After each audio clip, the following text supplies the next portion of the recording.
তো যুধিষ্ঠির বললেন, হে জনার্দন, অপরাধ সমস্ত মাহাত্ম আমি শুনলাম, এখন জ্যৈষ্ঠ মাসে শুক্লপক্ষে যে একাদশী হয় সেটা বর্ণনা করেন। ভগবান শ্রীকৃষ্ণ বললেন, রাজন, এই বর্ণনাটা নৈজকে একবার শ্রীকৃষ্ণের কাছে সমস্ত পঞ্চ পাণ্ডবরা বসেছেন, তেনারা প্রশ্ন করছেন যে একাদশী অনেক মাহাত্ম, সমস্ত একাদশীর মাহাত্ম শোনা।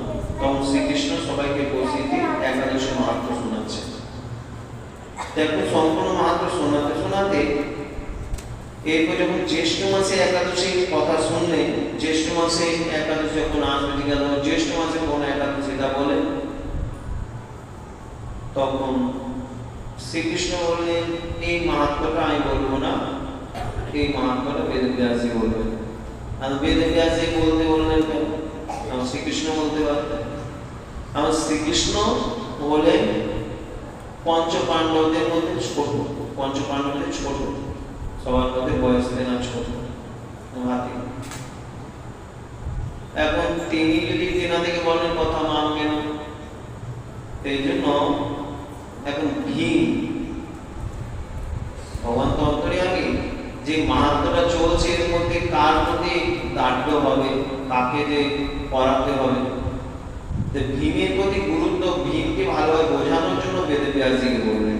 তো তিনি বললেন, এটা সত্যবতী নন্দন বেদব্যাসী বলবেন, কেন তিনি সম্পূর্ণ শাস্ত্রের তত্ত্বজ্ঞ, বেদ বা বেদাঙ্গের পারমহংস বিদ্বান। তখন বেদব্যাসী বললেন যে দুই পক্ষেরই একাদশীতে কখনো ভোজন করবে না। ভোজন করতেই মানা হচ্ছে।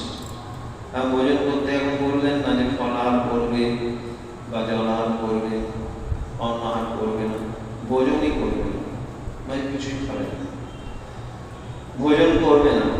দ্বাদশীতে স্নান আদি দ্বারা পবিত্র হয়ে পুষ্প দিয়ে ভগবানকে পূজন করে নিত্য কর্ম সমাপ্ত হওয়ার পরে এরপরে সাধু ব্রাহ্মণদের ভোজন করিয়ে অন্তিমে নিজে ভোজন করবে। আগে অন্নদান করে দিয়ে তারপরে নিজে পালন করবে।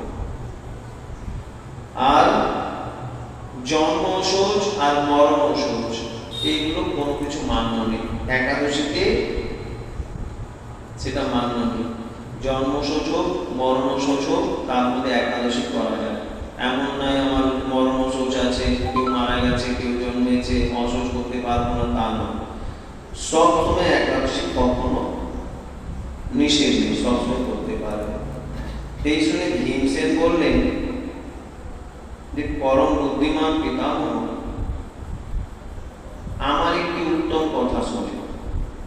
এখন বেদব্যাসী প্রথমে ওর শ্রীকৃষ্ণের কাছে প্রশ্ন করতে পারে, এখন শ্রীকৃষ্ণের কাছে বললে শ্রীকৃষ্ণ বললে না কথা মানবে না, তাই এতক্ষণ প্রশ্ন করলেন না। দেখুন, আর ভীম কৃষ্ণ ছোট, তাদের কি বা প্রশ্ন করবো?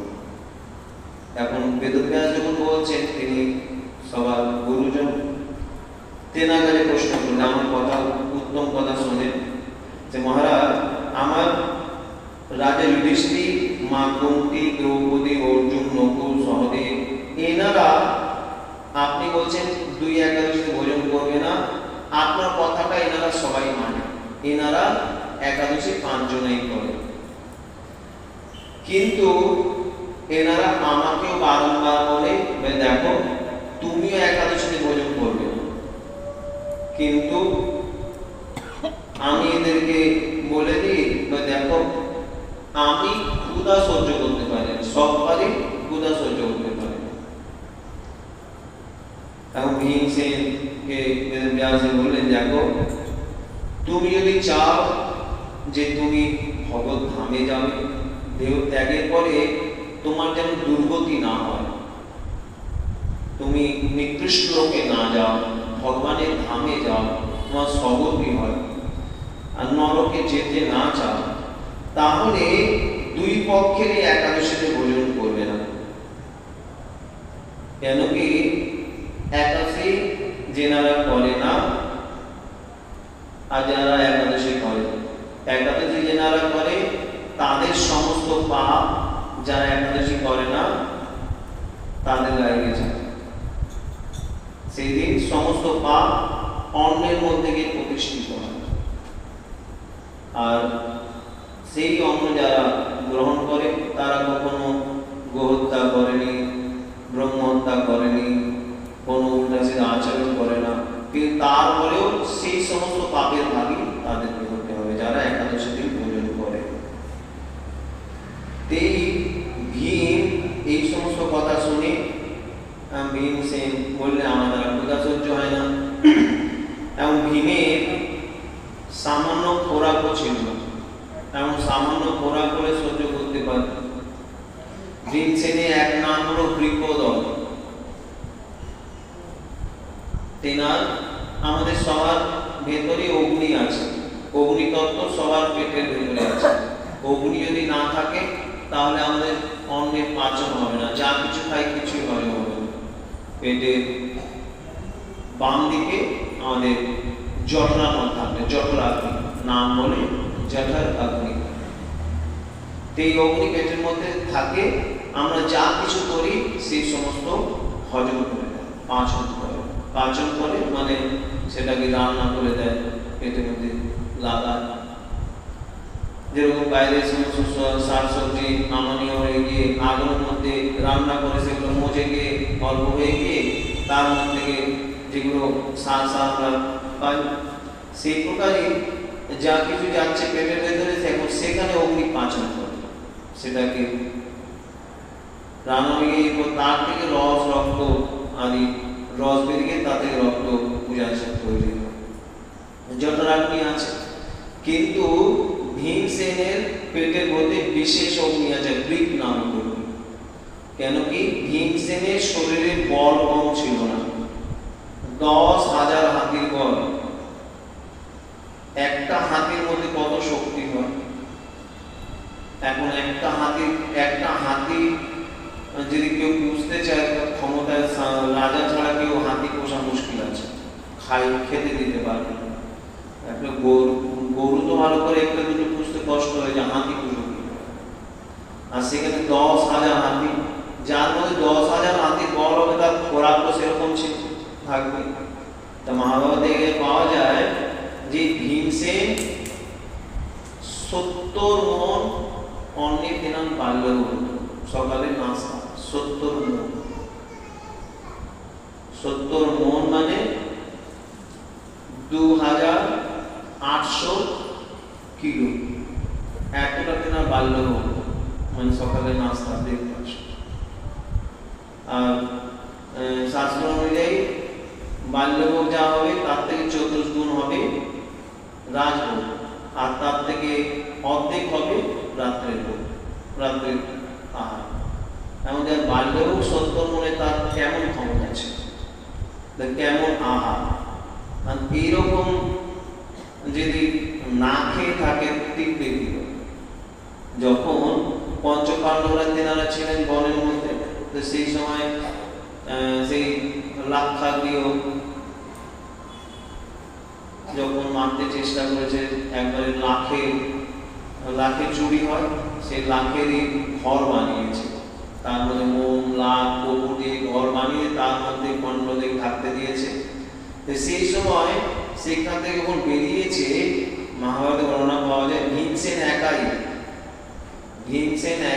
5 জনকে একা নিয়ে হেঁটেছে, কাঁধের উপরে কুন্তিকে বসিয়ে নিয়েছে। দুই দিকে এখানে কুন্তি বসেছে, দুই দিকে এই যুধিষ্ঠির আর অর্জুন, আর দুই কোলে নিয়েছে নকুল আর সহদেব। এই 5 জনকে নিয়ে সেই বনের মধ্যে হাঁটছে। বন হলো ঘন জঙ্গল, তার মধ্যে চলছে ধোঁয়ার মতো, হাওয়ার মতো। পায়ের আঘাতে বড় বড় গাছ আবার ভেঙে চড়ে পড়ে যাচ্ছে। আজও সেই হিমালয়ে গেলে সেখানে ভীম পোল আছে, সেখানে যখন পিপাসা পেয়েছিল সেখানে এই ভীমসেন একাদশী করেছিল। খুব পিপাসা পেয়েছিল, পাচ্ছেন না, এমন জায়গায় জল না থাকবে, তখন সেখানে হাত মেরে দিয়ে জল বের করেছিল। আজও সেখানে সেই যখন তেনারা যাচ্ছিলেন সেই জায়গায় যখন পার হবে, সেখানে ঝর্ণা বেরিয়ে গেছিল। এই পঞ্চপাণ্ডব পার হবে, তখন একটা বড় শিলা ফেলে দিয়েছেন ঝর্ণার করে। সেই শিলার উপরে আজও ভীমসেনের হাতের ছাপ আছে, বিশাল বড় বড় হাতের ছাপ। আমাদের 10-15টা হাত লাগবে তেনার একটা হাত, তাতেও বেশি বড় হাতের ছাপ। তেরম ভীমসেন ছিলেন। যখন ইনি সেখানে ছিলেন, সেখানে বনের মধ্যে একবার একজন, এখানে যে এখন নিত্যানন্দ প্রভু জন্মস্থান এক চক্রা, সেখানে সে যখন এনারা লাক্ষাদ্বীপ বেরিয়ে চলে এসেছেন, সেখান থেকে এসে এই এক চক্রা গ্রামে ছিলেন। এই এক চক্রাতে যখন থাকেন, সেই সময় একজন ব্রাহ্মণ এখানে থাকবেন। ব্রাহ্মণ এখানে রয়েছে। ব্রাহ্মণ এখানে একদিন সকালে কান্নাকাটি শুনছে। সকালে ঘুম থেকে উঠেছেন, সকাল সকালে কান্নাকাটি শুরু হয়ে গেছে। কান্না শুনে কুন্তি সব পাণ্ডবরা ভিক্ষায় গেছে, আর কুন্তি কাঁদছে কেন? তখন ব্রাহ্মণী কথা বলছে। এখন ব্রাহ্মণ বলছে যে সেখানে ছিল কি এক চোখ, সেখানে একটা রাক্ষস ছিল, এবং সেই রাক্ষস কে প্রত্যেক মাসে একটা মানুষ অনেক মানে বড় গরু গাড়ি করে, ছাকড়া বলে, একসঙ্গে সে গাড়ি টানতে গেলে 8-10টা গরু লাগে, এত বড় বিশাল গরু গাড়ি। সেই গরু গাড়ি করে দিয়ে অন্ন, তার সঙ্গে সব শাক সবজি সব কিছু, আর একটা মানুষ যাবে সে রাক্ষসের কাছে মাসে একদিন।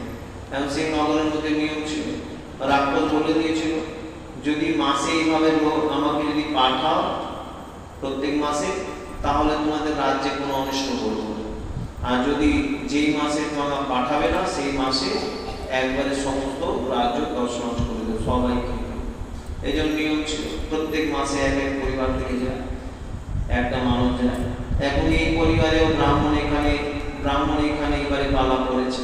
এবং ব্রাহ্মণ বলছে যে এখন তিনি চিন্তা করছে, অন্ন আদি জোগাড় করে নিয়েছে, গাড়ি ভরে দিয়ে সব ডাল রসা আদি সব তৈরি হয়ে গেছে, কিন্তু সঙ্গে যাবে। ব্রাহ্মণ বলছে, আমি যদি চলে যাই তাহলে এদের পোষণ কি করবো? ব্রাহ্মণী বললেন যে আপনি থাকেন, আমি যাই, আমি চলে গেলে এখন আপনি যেমন তখন ছেলে মেয়েদেরকে পোষণ করতে পারবেন। তা ব্রাহ্মণী যুবতী ছিলেন। এনাদের মেয়ের বয়স 6 বছর আর ছেলের বয়স 4 বছর, ওইটুকু বয়স। ব্রাহ্মণী বলছে আমি যাব। তখন মেয়ে বলে, দেখেন আপনারা আজ হোক কাল হোক বড় হলে আমাকে তো বিবাহ দিতে, আমি এমনি চলে যাব, আমি ছাড়তে হবে, তার থেকে ভালো আমাকে এখনই ছেড়ে দেন, রাক্ষসের সেবায় লেগে গেলে আপনাদের প্রাণ রক্ষা হবে। এরপরে ছোট বাচ্চা বলল যে না না, আমি যাই, তবে আমি দেখে নিচ্ছি, একটা ছোট পাটটাকে তুলে দিয়ে আমি সে রাক্ষসে মেরে দেবো। সবাই বউরা হাসতে লাগবে। তখন কুন্তি দেবী বেরিয়ে আসলেন যে দেখেন, আপনাদের কথার মাঝখানে কথা বলছি, আমার 5টি ছেলে আছে, তারা খুবই ভগবান, তাদের একজন ঋষির বর আছে, তারা এরকম রাক্ষস আদি তাদের কাছে কিছু, তারা তাদেরকে মন্ত্র দ্বারা নষ্ট করতে পারে। তখন ব্রাহ্মণ বললেন, কি বলছেন? বলে আমার 5টি ছেলে আছে, একটা ছেলে পাঠিয়ে দেব। না না, আপনি আমাদের অতিথি, আপনাদের উপরে এইভাবে করলে আমার কেমন দুর্গতি হবে? না, কোনো প্রকারই না।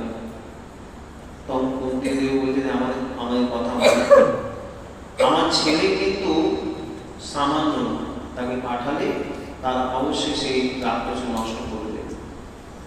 তখন এই কথা হলো, তখন ভীম সেই গরু গাড়ি নিয়ে সব অন্য রসাশরি সব নিয়ে, মহিষের গাড়ি, গরু গাড়ি মহিষ লুটিয়ে দিয়েছে, মহিষ গাড়ি নিয়ে পৌঁছেছে সেখানে রাক্ষস। সেখানে একটা বড় চবুতরা ছিল, তারপরে ধুয়ে যে নিয়ে যেত তাকে সে ব্যবস্থা করছে, ধুয়ে সেখানে অন্ন রেখেছে, ঢেলে দিয়ে সেখানে শাক সবজি সব রেখে দিয়ে এখন করবে কি খেতে শুরু করেছে, ভীম নিজেই খেতে শুরু করেছে। কেন কি এই পঞ্চপাণ্ডবরা যখন ভিক্ষায় যেতেন তখন কুন্তির আজ্ঞায় ছিল 5 জনা ভিক্ষা করে আনতে, সেই ভিক্ষা 2 ভাগ করা হতো। 1 ভাগ একা ভীমসেন খাবে আর 1 ভাগে 5 জনা খাবে। ভীম এই অর্জুন নকুল সহদেব যুধিষ্ঠির 5 জনা খাবে একা ভীমসেন। কিন্তু তার মধ্যেও এই ভিক্ষাতে ভীমসেনের 1 কোনাও হতো না, কিছুই হতো না। কিন্তু কি করবে, জল খেয়ে যে কোনো পুকুর টুকরে গিয়ে সেখানে কুইন্টালে কুইন্টালে জল খেয়ে ফেলতে, পেটটা ভরে নিতে, তাতে শান্ত রাখতে। এখন আজকে অনেকদিন পর অন্ন পেয়েছে, এবং সেই অন্ন সবজি সব খেতে লাগবে। এবং যেমনি অনেক প্রাণ না পেয়ে গেছে, রাক্ষস এসে উপস্থিত হলো, এসে দেখছে কোন একটা বিরাট মানুষ এসে আমার সমস্ত ভক্ষণগুলো খাচ্ছে, রেগে গিয়ে দাঁড় করে দেখাচ্ছে, বলে দিয়ে ভীমসেন মারতে শুরু করেছে। আর ভীমসেন কোনো গুরুবোধে তিনি কিছুই বলছেন না। কেন কি তিনি ভোজন করছেন, ভোজন করার সময় কথা বলতেন, তিনি কথা বলছেন না, চুপচাপ ভোজন সমস্ত একবার সে অনেক খামছে, সে একেবারে সেই মারছে পিঠে, কত রকম চেষ্টা করে ভীমসেনকে নড়াতে পারল। এই ভালো করে একবারে খাওয়া দাওয়া সব শেষ, এরপর হাত তাহলে দাঁড়, এবার দেখি অনেকদিন পর পেট ভরে কিছু পেলাম, তাও পুরা হয়নি। এরপরে সেই রাক্ষস যুদ্ধ করে দিয়ে তাকে মেরে দিয়ে সেই নগরে দরজায় ফেলে দিলেন। তখন সকালে সব সেখানে নগরবাসীরা এসে দেখলেন ব্যাপার কি, এই এত বড় রাক্ষস পাহাড়ের মতো যা শরীর এসে এখানে মারা পড়লো, কি করে মরল। তখন সেই ব্রাহ্মণ এসেছে, এবং ব্রাহ্মণ এসে বললেন যে আমার এখানে অতিথিরা এসেছিলেন, তার মধ্যে তারা খুব চমৎকারী কোনো ঋষির বরদান ছিল, তারাই এই অসুখে বধ করেছেন। পরে সকল যেমন বাড়িতে পড়ে এখানে এনারা নেই। ভীমসেন সেই রাক্ষসকে মেরে মেরে নগরের রাস্তা ফেলে দিয়ে ভোরবেলা স্নান দান করে দিয়ে সব পঞ্চপাণ্ডবরা সেখানে সরে গেলেন। প্রচার হলে পরে দুর্যোধনাদি জানতে পারবে। এরকম ভীমসেনের শরীর শারীরিক বল ছিল, এর জন্য ভীমের মধ্যে এমন শক্তি, যেরকম শক্তি সেরকমই আহার ছিল। সেই জন্য তিনি বললেন আমার দ্বারা না খেয়ে থাকা হবে। ভীমসেন বললেন মহাবুদ্ধিমান পিতামহ, আমি আপনাকে সত্যি কথা বলছি, একবার ভোজন করে আমি, আপনি বলছেন সারাদিন ভোজন করবে না, আমাকে কেউ যদি একবেলা না খেয়ে থাকতে হবে, সেটা আমি পারবো না। আমি উপবাস তো কোনো প্রকারই করতে পারবো না, আমার উদরে বৃক নামক অগ্নি সবসময় প্রজ্বলিত থাকে, যা কিছু যায় সঙ্গে সঙ্গে ধ্বংস হয়ে যায়। এর জন্য আমি সব থেকে বেশি খাই, তাহলেই সেটা শান্ত হয়। এর জন্য মহামুনি, আমি যদি আপনি যখন বলছেন সারা বছরে একটা উপবাস করতে পারি, তাতে যদি আমার ভগবত ধাম প্রাপ্তি সুলভ হয়, তাহলে আমাকে এরকম নিশ্চিত করে ব্রত বলে, সেটা আমি যথাযথভাবে পালন করব। ব্যাসজি বলেন ভীম জ্যৈষ্ঠ মাসে সূর্যে যখন বিশ্ব রাশির উপস্থিত থাকে মিথুন রাশির উপরে, তখন শুক্লপক্ষে যে একাদশী আসে তার মধ্যে যত্নপূর্বক নির্জলা ব্রত করবে।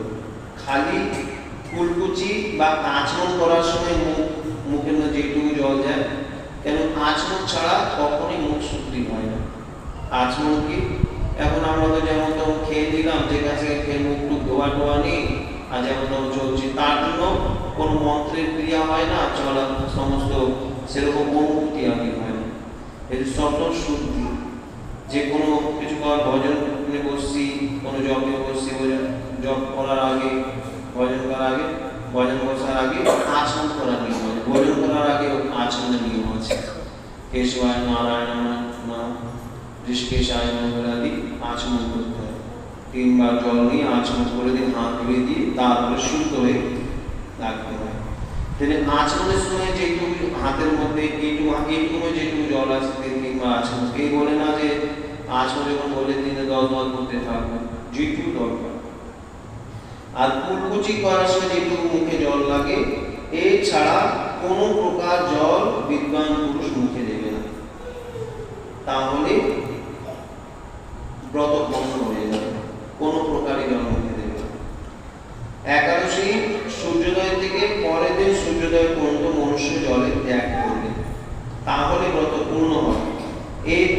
দ্বাদশের দিন নির্মল প্রভাতে স্নান করে সাধু ব্রাহ্মণ থেকে বিধিপূর্বক জল আর স্মরণে দান করবে।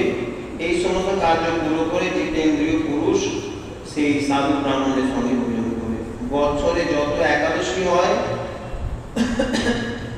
সেই সমস্ত ফল এই যদি নির্জলা একাদশী নিষ্ঠা হয়ে পালন করে তাহলে সেটা অবশ্যই পাবে। এর মধ্যে কোনো সন্দেহ নেই।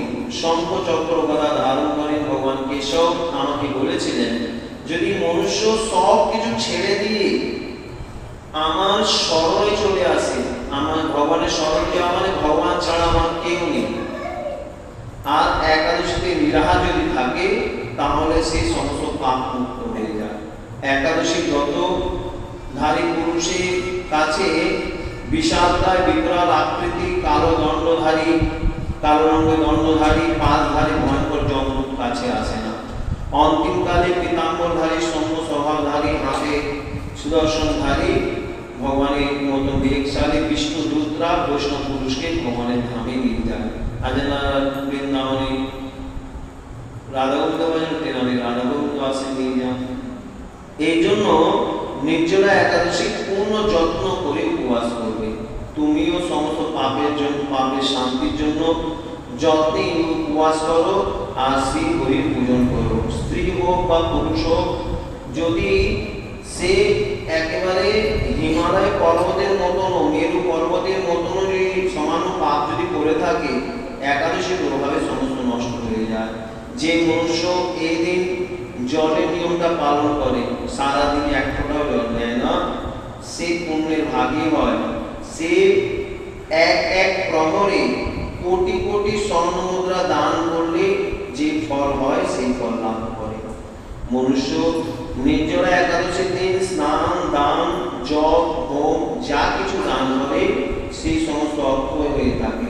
এইদিকে তো সে প্রচলন নেই, কিন্তু বৃন্দাবন, রাজস্থান, গুজরাট সেখানে আজকে দিন সব মায়েরা সেই জল ভর্তি মাটির কলস, তারপর তরমুজ, হাত পাখা, জল আদি, মিষ্টি আদি সমস্ত দান করে। জলের খুব দানের মতো নির্জলা থেকে জল দান,